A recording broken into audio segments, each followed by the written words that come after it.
Hi guys, welcome back to my channel. ఈరోజు మనం కాజు హల్వా ఎలా చేసుకోవాలో చూద్దాం. ఫస్ట్ అయితే కొన్ని కాజుస్ని తీసుకొని వాటిని వాటర్లో మనము ఒక 15 మినిట్స్ వరకు 15 to 20 మినిట్స్ వరకు మనం నానబెట్టాలన్నమాట.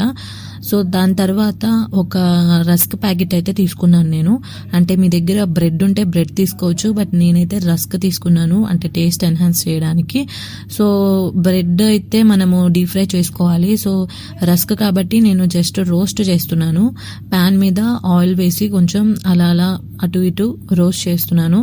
సో రోస్ట్ చేసేసిన తర్వాత ఒక బౌల్లోకి తీసుకున్నాను.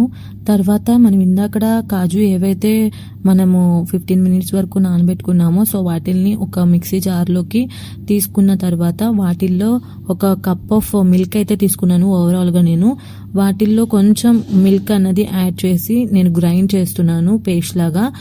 సో మూత పెట్టేసి గ్రైండ్ చేస్తున్నాను. చూసారు కదా, ఇలా పేస్ట్ లాగా ఈ కన్సిస్టెన్సీలో ఉంటే సరిపోతుంది. సో ఇప్పుడు ఒక కళాయి పెట్టుకొని స్టవ్ మీద దాంట్లో కొంచెం ఆయిల్ వేసాను. అంటే మీ దగ్గర గీ ఉంటే గీ వేయచ్చు, లేదు బటర్ ఉన్నా లేదంటే డాల్డా ఉన్నా సంథింగ్ ఏది ఉన్నా సరే మీరు వేసుకోవచ్చు.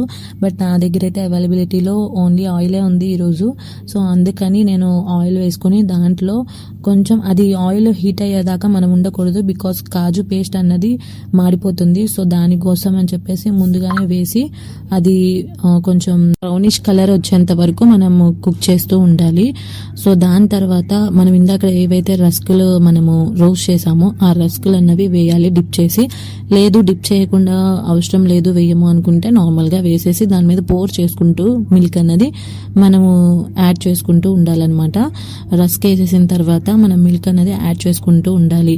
సో ఇలాగా వీడియోలో ఎలా అయితే చూపిస్తున్నానో నార్మల్గా అలా వేసి కుక్ చేసుకుంటూ ఉండండి. అండ్ మొత్తం అయిపోయిన తర్వాత కింద కాజు పేస్ట్ మాత్రం మాడిపోతుంది. So be careful.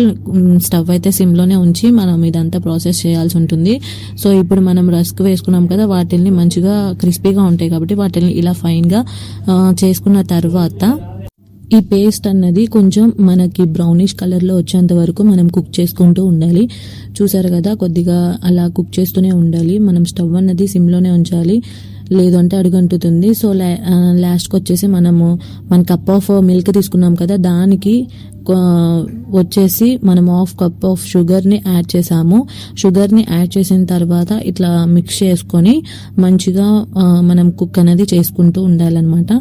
సో నీట్గా ఇలాగా కొంచెం బ్రౌనిష్ కలర్ రాగానే కలర్ పౌడర్ అనేది నేను యాడ్ చేశాను. మీ ఇష్టం, మీరు ఏ కలర్ పౌడర్ అన్నా వేసుకోవచ్చు. బట్ నేనైతే నా దగ్గర ఆరెంజ్ కలర్ ఉంది కాబట్టి సో అది వేసాను అనమాట.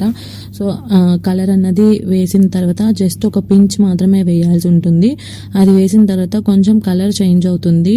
ఆఫ్టర్ దట్ కొంచెం సేపు కుక్ అయిన తర్వాత మనకి ప్యాన్కి ఇట్లాగా సపరేట్ అవుతూ ఉంటుంది అనమాట హల్వా అన్నది.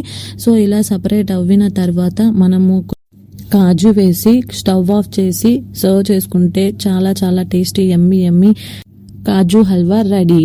ఇంకెందుకు ఆలస్యం, ఈ వీడియో కనుక మీకు నచ్చినట్లయితే లైక్ చేయండి, షేర్ చేయండి, సబ్స్క్రైబ్ చేయండి. And thank you for watching. Bye bye.